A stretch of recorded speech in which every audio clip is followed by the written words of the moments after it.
Tóny Valčíka v sále zazneli na minútu presne podľa programu. Parket sa do nohy takmer okamžite zaplnil. Aj tohto roku nikto neostal sedieť a v rytme viedenského Valčíka sa už na začiatku bok po boku vedľa seba kolísali top manažéri, modelky, politici či umelci. Niektorí dokonca pár minút pred gongom ešte pracovali. Ja som mal predstavenie do 7:30. Aj s druhým riaditeľom Mariom Rádačovským. U nikoho z opýtaných sme nezistili problémy s oblečením. Dokonca žiadne výnimočné stresy s prípravou na ples nikto nepriznal. Akurát tento gombík by nešiel zapnúť.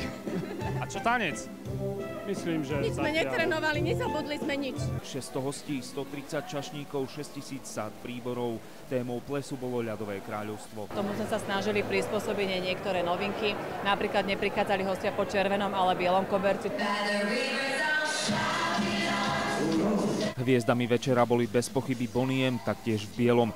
No o polnoci prišiel na rad absolútny vrchol. Držiteľka ceny Grammy Gloria Gaynor.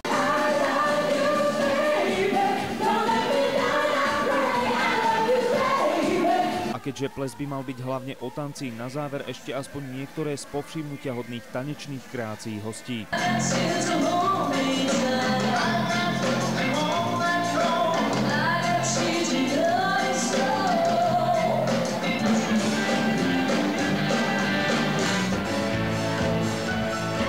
Zábava podobne ako po ostatné roky pokračovala až do skorého rána.